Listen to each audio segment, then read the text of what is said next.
Jemaat sekalian, mari kita siapkan hati kita untuk pemberitaan firman Tuhan. Kita membuka satu bagian Alkitab di dalam surat 1 Petrus pasal yang pertama. Jika saudara telah membuka dan mempersiapkan bagian Alkitab ini, mari kita tundukkan kepala kita berdoa. Bapa, kami datang kepadamu, kami rindu firman Tuhan pada hari ini boleh berbicara kepada kami. Ya, kami rindu Tuhan, firman Tuhan boleh menguatkan kami. Lewat eksposisi 1 Petrus kami boleh belajar mengerti tentang pergumulan umat Tuhan di zaman gereja mula-mula ketika mereka menghadapi penderitaan. Dan Tuhan tolong kami juga di masa-masa pandemi ketika sebagian orang sedang menderita. Bahkan Tuhan, kami juga melihat di masa-masa penantian seperti ini, firman-Mu juga boleh kembali berbicara dan kuatkan kami. Pakai hamba-Mu Tuhan menjadi berkat dan kekuatan bagi umat-Mu melalui pemberitaan yang disampaikan pada hari ini. Dan Roh Kudus Tuhan boleh berkarya di dalam hati setiap kami. Demi nama Tuhan Yesus kami berdoa. Amin. So sekalian, hari ini kita akan memulai seri eksposisi dari surat 1 Petrus. Alkitab berbicara banyak tentang penderitaan. Tetapi surat 1 Petrus adalah surat yang berbicara paling banyak tentang penderitaan. Surat ini ditulis oleh Rasul Petrus, seorang rasul yang kemudian diangkat Tuhan menjadi pemimpin gereja di Roma. So sekalian, di dalam surat 1 Petrus pasal 1 ayat 1, Petrus mengatakan, dari Petrus, Rasul Yesus Kristus, kepada orang-orang pendatang yang tersebar di Pontus, Galatia, Kapadokia, Asia Kecil, dan Bitinia. Kata orang pendatang yang tersebar di dalam bahasa Yunani dari kata parepidemos, diaspora, mereka yang mengembara dan tersebar ke seluruh penjuru. Kalau kita melihat peta ini, kita akan melihat ada 3 gelombang diaspora dari orang Yahudi. Gelombang pertama adalah mereka yang tersebar ya ketika masa penawanan Babel. Mereka terangkut ke Babel dan juga ke Assyria. Kemudian masa yang kedua adalah, dan yang ketiga adalah masa-masa pada penjajahan Romawi. Ketika penganiayaan terjadi dan mereka tersebar ke seluruh penjuru kerajaan Romawi, bahkan juga ke dunia yang lain. So sekalian, ketika Rasul Petrus menulis surat ini, waktu penulisan dari kitab 1 Petrus adalah kira-kira tahun 62 sampai 64 Masehi. Dan waktu-waktu itu adalah masa yang tidak lama lagi kemudian terjadi penganiayaan yang sangat besar di kerajaan Romawi yang dilakukan oleh Kaisar Nero kepada orang-orang Kristen. Petrus menulis surat ini untuk menyiapkan umat Tuhan yang pada saat itu sudah mengalami penganiayaan dan penderitaan. Dan sebentar lagi mereka akan masuk ke dalam sebuah masa penganiayaan yang lebih besar lagi. Dan firman Tuhan di surat Petrus menjadi sebuah kekuatan bagi umat Tuhan. Petrus menulis surat ini dari kota Roma, di mana ketika dia menulis surat itu, dia menuliskan, salam kepada kamu sekalian dari keluargamu yang terpilih yang di Babylon. Babylon adalah sebuah kiasan dan istilah sandi bagi orang-orang Kristen pada zaman itu untuk menggambarkan kekaisaran Roma dan kota Roma di mana Petrus tinggal. So sekalian, menurut para ahli sejarah, jumlah korban orang Yahudi dan orang Kristen yang terbunuh pada masa penyiksaan kekaisaran Romawi sebelum mereka bertobat menjadi kekaisaran yang percaya kepada Tuhan, itu adalah jumlah yang sangat besar. Walaupun angka yang pasti tidak bisa diprediksi, tetapi diperkirakan kira-kira korban yang jatuh pada masa itu sekitar lebih kurang 1 juta jiwa. Dan seorang ahli sejarah mengatakan ini adalah sebuah penganiayaan yang terparah sebelum Holocaust, ya ketika orang-orang Yahudi kembali ya dibantai dan dibunuh oleh Hitler pada zaman Perang Dunia yang kedua. Yang kira-kira mereka jatuh korban 6 juta jiwa pada masa itu. Maka kejadian di abad pertama sampai abad ketiga itu adalah sebuah masa penganiayaan kedua terbesar sesudah Holocaust. Dan kita bisa membayangkan bagaimana pergumulan umat Tuhan yang menderita pada zaman itu. So sekalian saya memberikan sebuah perbandingan di zaman ini. Ketika wabah pandemi COVID terjadi, saya mendapatkan berita dari para misionaris dan juga pelayan-pelayan Tuhan yang menjadi ujung tombak penginjilan di negara-negara di mana kekristenan masih dianiaya. Ada sebuah negara, saudara sekalian, saya hide secara detail nama negara tersebut. Saudara sekalian, di tempat ini orang-orang Kristen hanya diperbolehkan bekerja yang menjadi pembersih saluran toilet dan saluran got, di mana di tempat-tempat itu ada banyak kotoran manusia, dan mereka adalah pekerja-pekerja yang tidak diperlengkapi dengan alat pengamanan apapun. Dan itu menjadikan mereka di dalam sebuah kondisi yang sangat mudah terekspos virus COVID-19. Inilah pergumulan ya umat Tuhan yang juga terjadi pada abad ke-21 ini di dunia. Di bagian lain ada negara-negara yang membenci dan menganiaya orang Kristen. Para pengungsi yang adalah orang Kristen kehilangan mata pencaharian karena mereka langsung disisihkan dan mereka pun tidak mendapatkan akses untuk makanan yang cukup maupun sarana pengobatan yang layak. So sekalian, ini adalah sebuah kondisi yang mirip dengan apa yang terjadi oleh orang-orang Kristen di masa Kekaisaran Romawi pada waktu itu. Mereka dianggap sebagai warga negara kelas 2 atau kelas yang kesekian yang sangat tidak diperhatikan hak mereka, dan mereka hidup di bawah penindasan dan penganiayaan. Tetapi saudara sekalian, Petrus yang adalah murid Tuhan, yang kemudian menjadi rasul. Petrus juga adalah seorang rasul yang punya hati gembala. Di ayat yang kedua, Petrus mengatakan sebuah kalimat yang begitu luar biasa. Ketika saya mempersiapkan khotbah ini, saya sendiri merasa digembalakan oleh surat 1 Petrus. Ketika firman Tuhan menguatkan dan ingatkan kepada saya, siapa saya di dalam Dia. 1 Petrus pasal 1 ayat yang kedua mengatakan dari Petrus kepada orang-orang pilihan Tuhan yang tersebar di Pontus, Galatia, Kapadokia, Asia Kecil dan Bitinia, yaitu orang-orang yang dipilih sesuai dengan rencana Allah Bapa kita dan yang dikuduskan oleh Roh supaya taat kepada Yesus Kristus dan menerima percikan darahnya. Kiranya kasih karunia dan damai sejahtera makin melimpah atas kamu. So sekalian, di ayat ini kita melihat Allah Tritunggal yang dinyatakan di satu ayat yang sama. Di bagian ini Petrus ingin menekankan bahwa karya penebusan bagi setiap kita umat Tuhan adalah sebuah karya yang dikerjakan bersama-sama oleh Allah Tritunggal. Dan di dalam ayat ini, saudara sekalian, kita bisa melihat Petrus menyapa umat Tuhan, mengatakan bahwa mereka adalah orang-orang yang dipilih sesuai dengan rencana Allah, sesuai dengan pengetahuan Tuhan sebelumnya. Dia telah tahu siapa yang dia pilih dan dia memilih orang-orang itu. Saudara sekalian, pemahaman yang jelas akan identitas kita di dalam Kristus akan menolong kita menghadapi tantangan apapun juga yang ada di dalam kehidupan ini. Dan saya sangat merindukan di momen-momen yang penuh dengan tantangan dan pergumulan, engkau juga boleh kembali datang kepada Tuhan.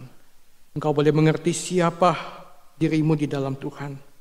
Dan seorang yang betul-betul mengerti identitasnya di dalam Tuhan, maka bagaimanapun iblis berusaha, iblis tidak dapat menjatuhkan seorang yang tahu dengan jelas identitasnya di dalam Tuhan. Mari saudara sekalian, kita boleh tahu ya, setiap orang yang pada zaman ini untuk menentukan identitas. Kita tahu pada tahun-tahun yang lalu mereka memakai sidik jari. Pada hari ini gadget yang canggih juga bisa membaca sidik jari untuk kita boleh membuka akun di gadget kita. Pada zaman ini ketika saintifik berkembang dengan pesat, para ilmuwan menemukan adanya DNA. dan lewat kode DNA yang khusus setiap orang bisa dikenal. Tapi saya percaya saudara sekalian, Tuhan kita yang jauh lebih mengenal kita, ya sekedar hanya mengidentifikasi sidik jari kita atau mengetahui seluruh kombinasi kode DNA kita. Tuhan mengenal seluruh keberadaan kita, tubuh, jiwa, dan roh kita. Dan Dia tahu kita adalah miliknya. Pada hari ini ketika dunia menghadapi pandemi COVID, banyak orang bertanya, mengapa coronavirus bisa muncul? Mengapa dunia mengalami penderitaan? Mengapa dunia mengalami pandemi dan wabah yang sebesar ini? Dan ada orang yang bertanya, di mana Tuhan di dalam sebuah dunia yang terinfeksi dengan coronavirus? Saya berdoa saudara sekalian, biarlah kita sebagai umat Tuhan, kita boleh merenungkan dengan baik-baik dari firman Tuhan. Walaupun kita tidak bisa menjawab semua pertanyaan yang ada pada hari ini, tapi kita tahu bahwa Tuhan tetap hadir dan Tuhan tetap tidak meninggalkan kita. Tuhan tetap in control atas dunia ini dan Tuhan punya jawaban yang jelas. Di dalam 1 Petrus pasal 2 ayat 9, Petrus juga memberikan sebuah identitas yang lebih kuat lagi. Mari kita baca sama-sama ayat ini tentang siapa Anda dan saya di dalam Tuhan. 2, 3. Tetapi kamulah bangsa yang terpilih, imamat yang rajani, bangsa yang kudus, umat kepunyaan Allah sendiri. Supaya kamu memberitakan perbuatan-perbuatan yang besar dari Dia, yang telah memanggil kamu keluar dari kegelapan kepada terangnya yang ajaib. So sekalian, ketika kita mengetahui siapa kita di dalam Tuhan, maka tantangan sebesar apapun yang kita alami akan menolong kita untuk kita kuat dan kita bisa melihat itu bersama dengan Tuhan.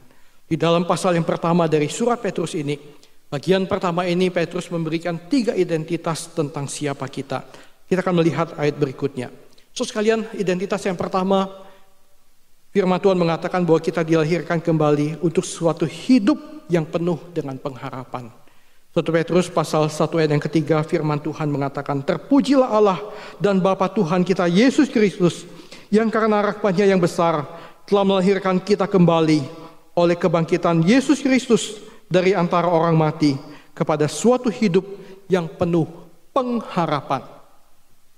Tuhan yang telah melahirkan kita kembali oleh kebangkitan Tuhan Yesus dari antara orang mati. Kita dilahirkan kepada sebuah hidup yang penuh pengharapan. Untuk menerima suatu bagian yang tidak dapat binasa, yang tidak dapat cemar, dan yang tidak dapat layu, yang tersimpan di sorga bagi kamu. So sekalian, ini adalah sebuah jaminan yang begitu luar biasa. Firman Tuhan ingatkan kita pada hari ini bahwa kita diciptakan bukan untuk sementara di dunia ini, tapi kita diciptakan untuk sebuah kekekalan. Tuhan menyediakan kepada kita segala berkat yang ada, bukan cuma berkat di dalam hidup kita di dunia ini, tapi berkat yang ultimate, berkat yang paling utama dan paling besar disediakan di dalam kekekalan bagi Tuhan, bagi kita oleh Tuhan. Firman Tuhan mengatakan berkat itu adalah satu berkat yang tidak dapat binasa, yang tidak dapat cemar, dan tidak dapat layu. Ketika badai pandemi ini terjadi, so sekalian, mungkin Anda yang kemarin membeli makanan dan simpan di rumah, dan ketika belum sempat dihabiskan, lewat satu waktu makanan itu berjamur, makanan itu bisa rusak. So sekalian, makanan yang seenak apapun, makanan yang semahal apapun, lewat satu waktu dia bisa berjamur, dia bisa membusuk, dia bisa rusak dan tidak bisa dimakan lagi. Pada hari ini ada orang-orang yang tadinya begitu mengandalkan penghidupan mereka dari saham dan investasi yang mereka lakukan. Tetapi ketika badai ekonomi menimpa dunia, so sekalian, ada begitu banyak saham yang anjlok, ada begitu banyak ekonomi yang menjadi pusing karena masalah ini. Di bagian lain, saudara sekalian, saya juga mendengar sesuatu dimensi yang baru di dalam dunia ekonomi adalah Bitcoin. Bitcoin diisukan sempat turun harganya, tapi kemudian naik lagi. Tapi salah satu orang yang sangat berhikmat di dalam ekonomi dunia, yaitu Warren Buffett. Dia mengatakan bahwa Bitcoin akan berakhir dengan buruk. Kita nggak tahu apakah prediksi Warren Buffett ini akan menjadi kenyataan atau tidak. Tetapi saya ingin mengatakan hari ini dari firman Tuhan yang kita baca, apapun yang ada di dunia bukan menjadi jaminan bagi kita. Jemaat sekalian, di dalam saat-saat seperti ini, kiranya kita boleh menunjukkan pengharapan kita dan jaminan kita hanya ada di dalam Tuhan. Betul, kita masih hidup di dalam dunia, kita membutuhkan backup ekonomi yang baik untuk kehidupan kita. Dan Tuhan percayakan segala berkat kepada tangan kita untuk kita boleh kelola dengan baik. Tapi ingat, itu bukan sesuatu yang kita boleh pegang untuk selama-lamanya. So sekalian, biarlah kita boleh menaruh segala rasa aman kita dan pengharapan kita yang paling ultimate hanya di dalam Tuhan dan di dalam Tuhan saja. Apa yang tersimpan di dalam surga bagi kita, itu adalah sebuah jaminan bagi kita. Bagian yang kedua, firman Tuhan mengatakan identitas kita adalah kita dipelihara di dalam kekuatan Allah. Ayat 5 mengatakan, yaitu kamu yang dipelihara dalam kekuatan Allah karena imanmu, sementara kamu menantikan keselamatan yang telah tersedia untuk dinyatakan pada zaman akhir. Di dalam terjemahan The Message, Pendeta Eugene Peterson yang mengerjakan terjemahan ini menerjemahkan dengan sangat kreatif. Dia mengatakan, God is keeping careful watch over us and the future. Tuhan betul-betul memperhatikan ya dengan cermat setiap kita dan masa depan kita. Dan harinya akan datang, the day is coming when you will have it all, life, healed and whole. Engkau akan dapatkan sebuah hidup yang utuh, yang dipulihkan. Saya percaya setiap orang yang telah ada di dalam kekekalan bersama Tuhan, mereka dipulihkan, mereka mendapatkan sebuah tubuh kebangkitan yang sempurna. Dan itu adalah sebuah pengharapan kita di dalam Tuhan.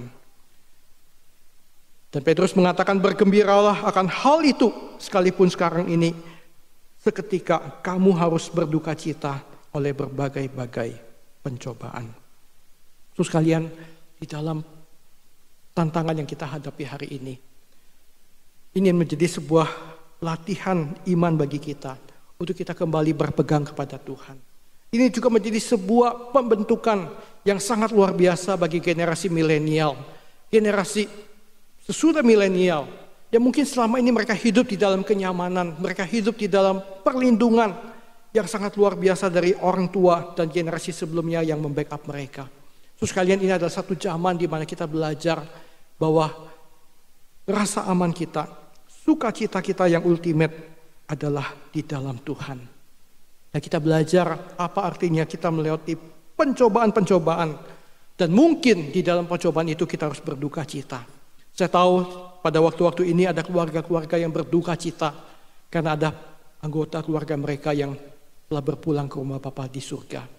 Pada saat-saat ini ada orang-orang yang bergumul, khawatir di dalam segala kebutuhan mereka yang mungkin belum tercukupi karena situasi ekonomi yang begitu berdampak pada hari ini.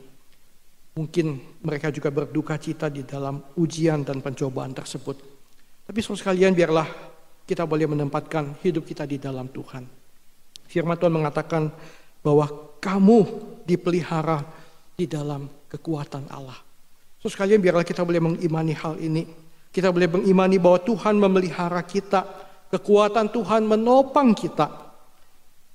Sementara kita menantikan keselamatan yang telah tersedia untuk dinyatakan pada zaman akhir. So sekalian, di dalam Alkitab, penantian atau menunggu waktu Tuhan adalah salah satu tema yang begitu sering muncul di Alkitab. Saya akan mengajak kita melihat dua ayat firman Tuhan yang mengajar kita tentang hal ini. Yang pertama ada di Ratapan pasal 3 ayat 26. Firman Tuhan mengatakan adalah baik menanti dengan diam pertolongan Tuhan. Cuma sekalian, kiranya pada saat-saat ini kita boleh pakai waktu dengan baik untuk menanti pertolongan Tuhan. Kita boleh menantikan dengan sungguh-sungguh.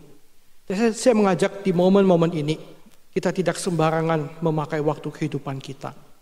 Saya masih sering mendengar ada orang-orang yang suka memakai waktu yang ada untuk bermalas-malasan, untuk hanya menghabiskan waktu killing time, menonton film serial, apapun juga itu. Apakah drama Korea, drama kungfu, film kungfu dan yang lain-lain.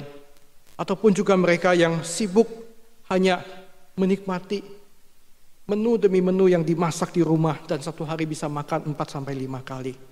So sekalian, kita akan menghadapi krisis ini tidak singkat. Dan untuk sebuah long run dan persiapan yang kita harus lewati, mari kita boleh melatih tubuh kita. Kita melatih disiplin kita dengan baik tetap di hadapan Tuhan. Dan kita boleh memakai waktu untuk menanti di hadapan Tuhan. So sekalian, saya pribadi belajar di momen-momen ini untuk boleh sedikit menguruskan badan saya dan mengurangi berat badan yang ada. Saya belajar untuk makan hanya 2 kali sehari. Karena nggak banyak aktivitas, kalau saya makan 3 kali, 4 kali, maka bobot badan saya bisa naik kembali. Dan saya menemukan sebuah pola diet yang cukup baik ketika saya mengurangi jumlah makanan saya. Terus sekali hari ini merasa lebih sehat, saya merasa timbangan saya lebih turun, dan semua juga merasakan hal yang sama. Dan ini menjadi satu hal yang baik bagi kita. Saya tidak mengatakan apa yang saya lakukan itu adalah sebuah standar yang perlu saudara ikuti. Tapi saya ingin membagikan, di masa-masa ini saya belajar untuk menanti Tuhan. Saya belajar memakai waktu untuk boleh merenungkan apa yang Tuhan ingin kita lakukan di dalam kehidupan kita. Dan itu baik untuk kita menanti Tuhan kita. Ayat yang lain ada di Mikha pasal 7 ayat 7. Firman Tuhan mengajar kita berdoa seperti ini. Tetapi aku ini akan menunggu-nunggu Tuhan. Akan mengharapkan Allah yang menyelamatkan aku. Allahku akan mendengarkan aku. Terus kalian percayalah ketika engkau memakai waktu berdoa syafaat bagi gereja Tuhan, bagi dunia ini, bagi bangsa kita, bagi situasi yang kita hadapi pada hari ini. Tuhan menampung doa kita dan Tuhan mendengarkan kita. Dan ketika kita menanti Tuhan, kita menaruh pengharapan kita di dalam Tuhan. Itu adalah satu latihan disiplin rohani yang baik untuk kita boleh lebih dekat kepada Tuhan. Saya ingin kembali mengingatkan kepada saudara sekalian satu kutipan kalimat yang saya sempat sharingkan di khotbah pada kebaktian doa yang lalu. Pendeta John Piper di dalam bukunya Coronavirus and Christ mengatakan satu kebenaran yang sangat menjadi kekuatan bagi kita. Rahasia berduka cita namun senantiasa berduka cita adalah kita tahu Tuhan itu berdaulat. Dan Tuhan yang berdaulat itu di dalam kedaulatannya yang dapat menghentikan wabah virus corona. Sekalipun sekarang Tuhan belum melakukannya. Adalah Tuhan yang berdaulat yang sama yang memelihara jiwa-jiwa yang Dia naungi di dalam naungan kuasanya. Kalian biarlah kita boleh percaya hal ini. Dan engkau boleh menempatkan rasa amanmu dan imanmu hanya di dalam Tuhan dan di dalam Tuhan saja. Yang ketiga jemaat sekalian, di dalam ayat yang ke-7 firman Tuhan mengatakan bahwa identitas kita diberikan iman yang murni melebihi emas. Ayat 7 firman Tuhan mengatakan maksud semuanya ini adalah untuk membuktikan kemurnian imanmu yang jauh lebih tinggi nilainya daripada emas yang fana, yang diuji kemurniannya dengan api, sehingga kamu memperoleh puji-pujian dan kemuliaan dan kehormatan pada hari Yesus Kristus menyatakan dirinya. Ketika saya membaca ayat ini, saya malu saudara sekalian. Alkitab mengatakan bahwa maksud semuanya ini adalah untuk membuktikan kemurnian imanmu. Dan firman Tuhan mengkonfirmasi bahwa iman orang-orang yang di dalam Tuhan percaya bahwa iman anak-anaknya yang murni, yang sungguh-sungguh mengasihi Dia, itu jauh lebih murni dan tinggi nilainya daripada emas murni. Hari ini kita tahu emas 24 karat yang dikemas dengan sangat baik dan sangat luar biasa. Di zaman dulu saudara sekalian, emas juga adalah satu komoditas yang sangat berharga. Dari zaman sejarah yang sangat kuno sekali. Dari zaman Mesir dan juga zaman Romawi. Pada zaman itu mereka telah menemukan mata uang emas sebagai komoditi untuk perdagangan. Tetapi firman Tuhan mengatakan iman anak-anak Tuhan nilainya jauh lebih tinggi daripada emas yang fana. Dan untuk itu Tuhan sedang menguji mereka. Tuhan sedang memproses kita di dalam hidup kita yang sementara di dunia ini. Supaya ketika kita bersama dengan Tuhan di dalam kekekalan nanti, kita telah siap, kita telah sungguh-sungguh mencintai Tuhan dengan hati yang murni. Dan untuk itu Tuhan menyiapkan kita. Saudara sekalian, kita semua tahu untuk mendapatkan emas yang semurni ini membutuhkan sebuah proses yang tidak mudah. Sebuah proses pemurnian emas di mana ketika mineral yang ditemukan di dalam tambang emas itu diangkat keluar. Sekalian mineral itu masih bercampur dengan tanah, dengan unsur-unsur yang lain. Mungkin sekalian di dalam dunia ini ada jenis-jenis logam lain yang titik didihnya lebih tinggi daripada emas. Tetapi sekalian umumnya logam-logam yang ditemukan ya bercampur dengan emas, ketika dibakar ya titik didihnya jauh di bawah emas. Dan ketika pembakaran itu telah terjadi sekalian, ketika semua sampah, semua tanah yang lain telah luntur, dan mungkin ada perak yang juga ikut bercampur di situ telah luntur, maka hasil yang terakhir, unsur yang terakhir yang tersisa adalah emas. Kita akan melihat satu tayangan video yang menggambarkan kepada kita bagaimana proses pemurnian emas itu dilakukan. Terus kalian proses ini nggak mudah. Proses ini menggambarkan ya ketika emas itu dimurnikan, dia membutuhkan suhu yang sangat tinggi. Dia membutuhkan proses pembakaran yang sangat sempurna. Dan tungku pembakaran yang dipakai bukanlah tungku pembakaran yang biasa. Begitu juga dengan kehidupan kita. Ketika Tuhan memurnikan kita, Dia sedang memproses kita. Dia sedang membuang segala sifat-sifat lain yang tidak memuliakan Tuhan. Segala dosa dan penghalang kita dimurnikan oleh Tuhan, dibakar oleh Tuhan, sehingga itu terlepas dari kehidupan kita.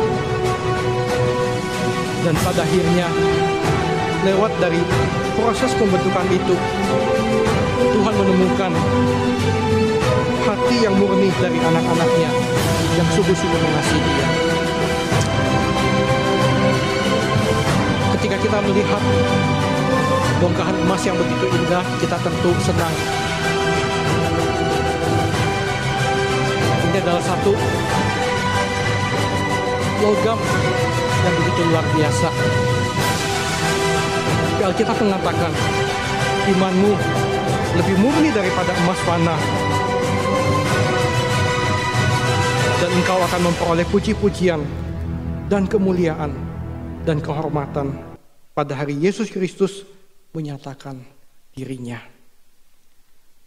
Identitas yang ketiga kita akan temukan di dalam ayat yang ke-8 dan ke-9. Firman Tuhan mengatakan kita diberi iman yang murni. Ya, ayat ini meneguhkan kita kembali. Sekalipun kamu belum pernah melihat Dia, namun kamu mengasihinya. Kamu percaya kepada Dia, sekalipun kamu sekarang tidak melihatnya. Kamu bergembira karena sukacita yang mulia dan yang tidak terkatakan, karena kamu telah mencapai tujuan imanmu, yaitu keselamatan jiwamu. So sekalian, seorang yang hatinya betul-betul murni di hadapan Tuhan, dia akan sungguh-sungguh mencintai Tuhan. Loving God menjadi sebuah visi di dalam seluruh kehidupannya. Dan seperti yang mempelai yang merindukan berjumpa dengan pasangannya. Sesuai begitu juga dengan gereja Tuhan. Kita merindukan untuk bertemu dengan Tuhan dan mengasihi Tuhan kita. Lewat proses pemurnian itulah saudara sekalian gereja dibentuk dan dipersiapkan. Ketika saya merenungkan hal ini dan ketika kita melihat situasi yang terjadi di dunia kita hari ini, saya percaya saudara sekalian, momen ini adalah satu momen di mana Tuhan sedang memakai untuk memurnikan gerejanya. Saya mengajak kita mundur sedikit ke 500 tahun yang lalu. Ketika pada tanggal 31 Oktober tahun 1517, Martin Luther menempelkan dalil-dalil reformasi gereja di pintu chapel Universitas Wittenberg. Kita mungkin hanya melihat momen itu sebagai satu titik balik di dalam reformasi gereja yang telah berlangsung 5 abad. Tetapi di masa pandemi ini, saya percaya sebagian kita juga telah membaca dan mulai mempelajari satu lembaran sejarah yang lebih jauh lagi dan yang lebih lengkap. Beberapa buku yang saudara bisa temukan di internet dan mungkin ada di perpustakaan yang cukup lengkap bicara tentang The Black Death yang terjadi dari abad 14 sampai abad yang ke-16. So sekalian, Black Death adalah sebuah wabah yang juga muncul di Tiongkok. Wabah itu dibawa lewat jalur sutra dan wabah itu adalah bakteri penyakit yang tinggal pada kutu tikus. Dan ketika tikus-tikus itu ikut dibawa di kapal-kapal perdagangan atau ikut dibawa mengikuti para pedagang di jalur sutra ke negara-negara Eropa. Maka saudara sekalian, pada waktu itu, pada mulai dari tahun 1300-an, wabah itu telah menyerang dunia pada zaman itu. Sesudah penjajahan Mongolia di Tiongkok dan ketika penderitaan begitu banyak terjadi, kelaparan dan bencana terjadi, wabah ini berebak. Dan kemudian ketika Black Death, wabah ini masuk ke Eropa. Saudara sekalian, wabah ini mempengaruhi seluruh masyarakat yang ada pada zaman itu. Dan Black Death adalah sebuah penyakit yang betul-betul berdampak.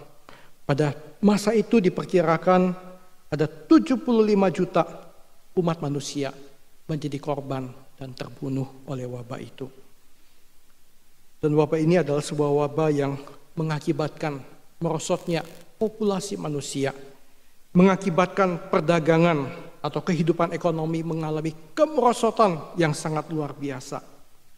Dan juga membuat para budak-budak yang bekerja dan para orang-orang upahan yang bekerja menjadi langka, dan kemudian mereka meninggalkan ladang dan perkebunan yang ada di mana mereka dulu dipaksa bekerja atau diupah. Dan saudara sekalian, ada satu hal yang sangat menyedihkan. Masyarakat Eropa pada zaman itu yang kebetulan sebagian besar sudah Kristen, mereka melakukan sebuah kejahatan yang sangat memalukan.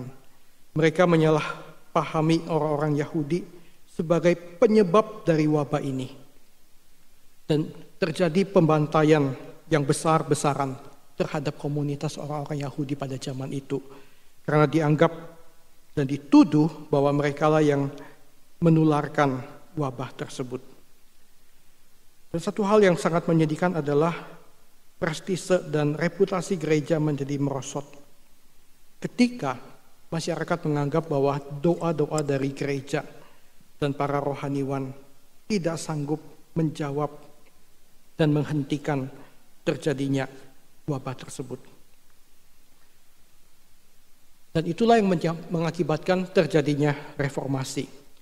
Terus kalian, salah satu faktor yang menyebabkan reformasi selain daripada merosotnya ajaran gereja pada zaman itu adalah juga karena wabah itu mempengaruhi dan memberikan dampak yang sangat besar bagi dunia. Dan ketika para rohaniwan yang baik telah semakin sedikit jumlahnya karena juga ikut terkena wabah dan mati satu persatu. Dan ketika mereka digantikan oleh generasi muda yang belum terdidik dengan baik. Dan ketika pengajaran gereja semakin menyimpang dan semakin menyimpang. Ketika dampak politik semakin merebak dan membuat kekacauan yang ada. Korupsi dan imoralitas merebak di mana-mana. So sekali itulah waktu di mana kemudian Tuhan membangkitkan para reformator untuk ingatkan umat Tuhan kembali kepada firman Tuhan. So sekalian, hal ini telah berlalu sekian abad dan wabah Black Death sudah teratasi. Tapi hari ini saudara sekalian, di abad yang ke-21 kita menghadapi sebuah pandemi yang namanya COVID-19. Sebuah situasi yang di dalam beberapa konteks mirip dan mungkin punya beberapa kesamaan dengan apa yang pernah terjadi di dalam sejarah pada waktu itu. Tetapi jangan takut saudara sekalian, ketika saya merenungkan hal ini, firman Tuhan ingatkan kepada kita.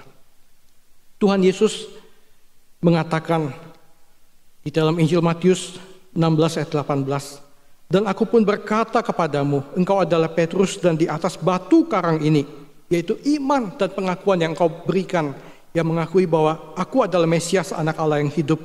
Di atas batu karang ini, aku akan mendirikan jemaatku dan alam maut tidak akan menguasainya.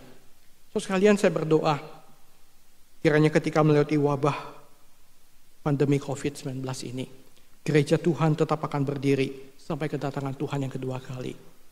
Dan itu bukan sebuah hal yang kita ragukan, karena Tuhan sudah menjaminnya. Tuhan sudah menjanjikannya. Tapi kita perlu berdoa